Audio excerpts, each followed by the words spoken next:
एक मेजर के नेतृत्व में यानी गाइडेंस में 15 जवानों की टुकड़ी हिमालय में किसी रास्ते पर जा रही थी। उन्हें ऊपर कहीं जाकर के एक चौकी में जहां दूसरी टुकड़ी तैनात थी उनकी जगह पर जाकर के अपना चार्ज लेना था अगले 3 महीने के लिए। रास्ता बड़ा दुर्गम था। ठंड और बर्फबारी ने उनकी रास्ते की दुश्वारियों को और बढ़ा दिया था। उस बेतहासा ठंड में मेयर साहब ने सोचा कि अगर यहाँ पर कोई आसपास में कोई चाय की दुकान मिल जाए तो एक एक चाय पी करके तरोताज़ा हो जाएं। लेकिन उस भीड़ में कहाँ मिलेगी उन्हें चाय। भैया चलते रहे। चलते चलते रात का टाइम हो गया और आसपास में कोई बस्ती भी नहीं थी। फिर लगभग 1 घंटे की चढ़ाई के बाद उन्हें एक टूटी फूटी सी चाय की दुकान नजर आई। लेकिन मुसीबत ये थी कि उस चाय की दुकान पे भी ताला लगा हुआ था। अब क्या करें भाई। भूख और रास्ते की थकान ने जवानों के हौसले को तोड़ना शुरू कर दिया था। तो सब लोगों ने मिलकर के सलाह करी कि इस दुकान का ताला तोड़ देना चाहिए और अंदर जाकर के चाय बना करके पी लेते हैं। फिर भैया उस दुकान का ताला तोड़ा गया और शटर को खोला गया। तो अंदर जाके देखा तो वहाँ चाय बनाने का सारा सामान था। भाई दुकान थी तो बिस्कुट चाय वगैरह सब कुछ था। फिर भैया उस टुकड़ी के जवानों ने वहाँ जाकर के चाय बनाई और चाय के साथ में वहाँ रखे बिस्कुटों को खा करके अपनी कुछ थकान मिटाई। फिर जब कोई राहत महसूस हुई तो उन्होंने आगे बढ़ने की तैयारी करना शुरू करी। चलने लगे। लेकिन मेयर साहब को इस तरीके से किसी की चाय की दुकान को तोड़कर और चोरी से चाय पीना नागवार गुजर रहा था। उन्हें मन ही मन बड़ी शर्मिंदगी महसूस हो रही थी। उन्होंने अपनी जेब में हाथ डालकर पर्स बाहर निकाला और हजार के 2 नोट निकालकर चीनी के डब्बे के नीचे दबा के रख दिए। फिर दुकान का शटर को ठीक से बंद करवा करके वो लोग अपने रास्ते चले गए। इससे मेजर साहब के मन की शर्मिंदगी कुछ हद तक कम हो गई। फिर जाकर के वो अपनी चौकी पे पहुंचे जहां उन्हें चार्ज लेना था और दूसरी टुकड़ी को वापस नीचे भेज करके उन्होंने वहां चार्ज संभाल लिया अगले 3 महीने तक के लिए। फिर करते करते 3 महीने बीत गए। फिर अगली टुकड़ी आई वहां पर चार्ज लेने के लिए। उनकी छुट्टी हो गई। वो फिर वापस चल दिए नीचे की तरफ। मेजर और उनके साथी फिर से उसी रास्ते पर ही आ रहे थे। रास्ते फिर वही चाय की दुकान पड़ी। लेकिन इस बार चाय की दुकान खुली हुई थी। तो उन लोगों ने वहाँ पे थोड़ी देर रुक करके विश्राम करने का फैसला किया। जब उन्होंने वहाँ जाकर के देखा तो उस दुकान का मालिक एक बहुत बूढ़ा चाय वाला था और वो बूढ़ा चाय वाला इतने सारे ग्राहकों को देख करके बड़ा खुश हो गया और उन सब के लिए फटाफट बढ़िया करके चाय बनाने लगा। फिर भैया उसके बाद चाय की चुस्कियों के साथ बिस्कुट भी खाए गए, नमकीन भी खाई गई। फिर भैया वो चाय पीते पीते उस बूढ़े दुकानदार से बातचीत भी करने लगे।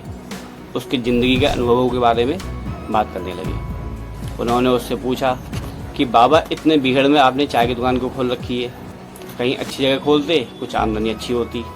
तो बूढ़े ने बताया कि मेरी इस दुकान में खूब अच्छी खासी आमदनी हो जाती है, घर परिवार चलाने लायक। और भगवान का लाख लाख शुक्र है कि उन्होंने इस भीड़ में भी मेरी दुकान चला देते हैं। तभी उनमें से एक जवान बोला कि बाबा तुम भगवान को इतना ज़्यादा मानते हो, अगर भगवान सच में होते तो वो तुम्हें इतने बुरे हाल में रखते। तो चाय वाले बाबा बोले कि अरे नहीं साहब, ऐसा नहीं है। भगवान है और वाकई में है और सच में है, मैंने देखा है। भगवान तो है। बूढ़े की आखिरी बात सुनकर के सारे जवान हैरान रह गए। तो उनमें से एक ने पूछा कि बाबा वो कैसे, हमें भी कुछ बताओ। तो बूढ़ा बोला कि साहब आज से लगभग 3 महीने पहले की बात है। मैं बहुत ज़्यादा मुसीबत में था। मेरे इकलौते बेटे को आतंकवादियों ने पकड़ लिया था।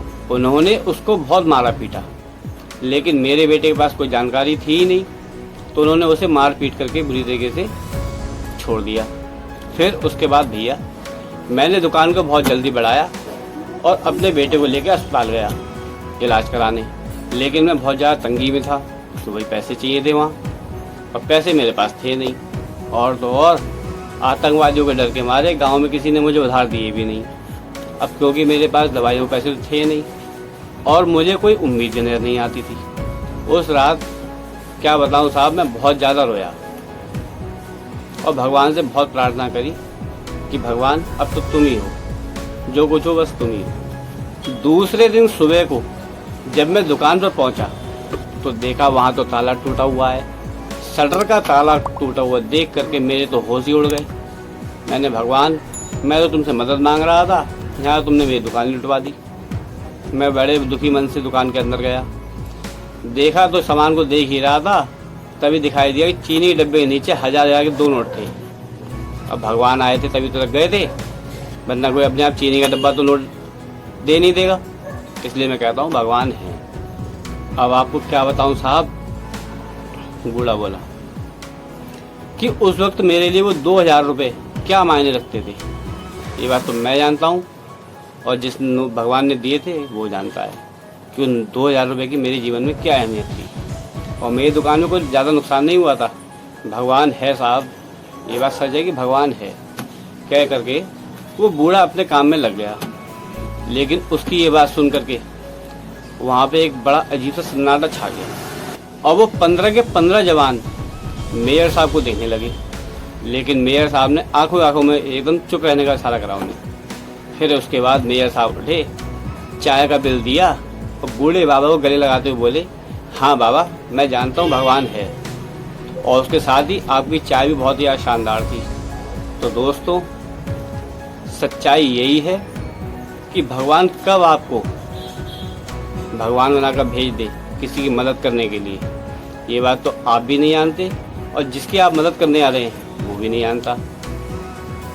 लेकिन भगवान तो वाकई में है। तो दोस्तों, आज की वीडियो बस इतना ही। वीडियो पसंद आई हो तो लाइक करें, कमेंट करें, शेयर करें, और वीडियो अगर ठीक लगी हो तो हमारे चैनल को सब्सक्राइब कर दें। तब तक के लिए विदा दीजिए। वंदे मातरम, जय हिंद।